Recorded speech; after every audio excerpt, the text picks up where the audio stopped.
Reeves was an advertising executive who fundamentally believed that an advertisement or a commercial needed to show off the qualities of the product it advertised rather than the cleverness of the copywriter.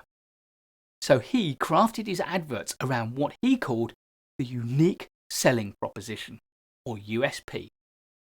This was the one reason why people should buy the product, or why it was better than its competitors.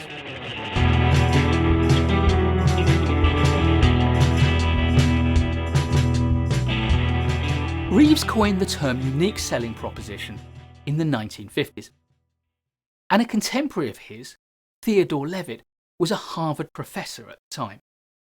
Levitt underlined the importance of a USP when he said that differentiation is one of the most important strategic and tactical activities in which companies must constantly engage.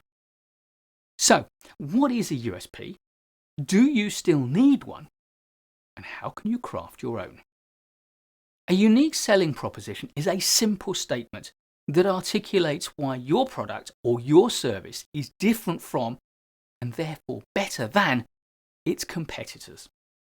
Your USP needs to offer real benefits to your ideal customers. Benefits that, by definition, competing products or services do not share. Note that a USP differs from positioning. Positioning sets out to create an impression in the minds of potential customers about your product, service, or your brand. And this perception doesn't have to represent any particular features or benefits, or even anything that is unique about the product or the brand.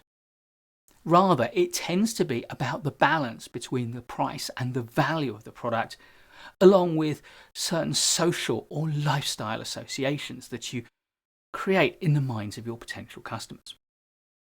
But a strong USP helps your product or helps your service to stand out in the minds of your customers.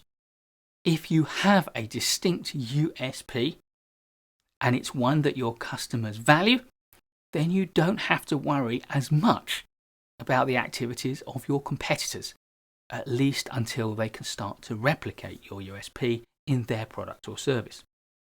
As a result, it's likely that your USP will become the cornerstone of your entire marketing strategy for the brand, for the product, or for the service. So, are USPs still important in the modern world? Well, the challenge to USPs today is the ease with which competitors can quickly replicate unique features, unique aspects of your product or service. And we see this all the time, particularly when low-price competitors can tool up quickly to mimic higher-priced products. However, what I believe is that their willingness and eagerness to do this is a sign of how important the USP is.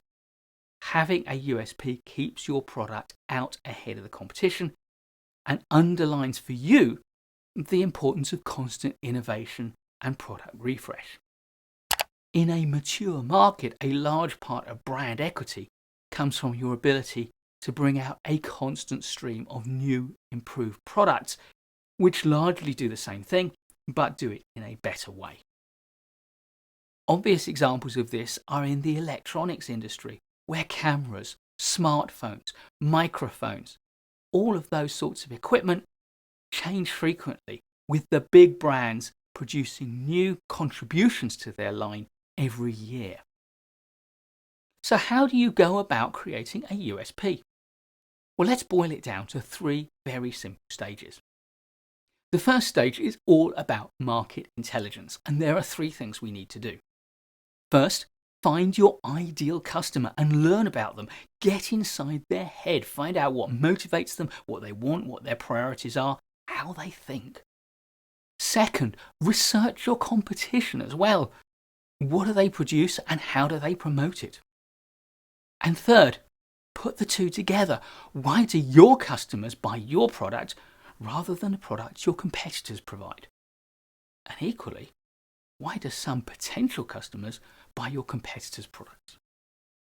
The second stage is differentiation. And again, we have 3 steps. First, you need to explain how your product meets the needs, serves the priorities, or solves the problems that your ideal customers have. Second, list out everything that is different between your product or service and those of your competitors. What customer needs or desires or preferences or priorities can your product or service meet that your competitors can't?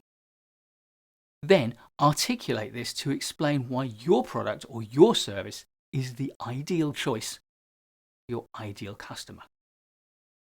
The third stage, as you'd expect, is to craft your USP, your unique selling proposition.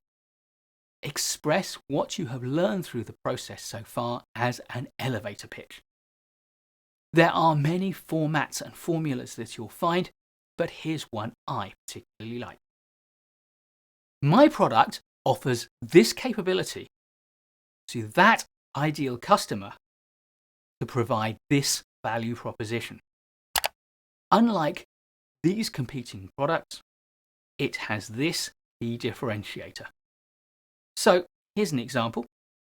Management Courses offers structured management training for new managers to enhance their management knowledge and skills. Unlike paid video training, it is completely free. Finally, use your key differentiator to craft a snappy statement of your USP. As an example, free management training courses. Please do give a thumbs up if you like this video. There'll be loads more great free management training courses coming up.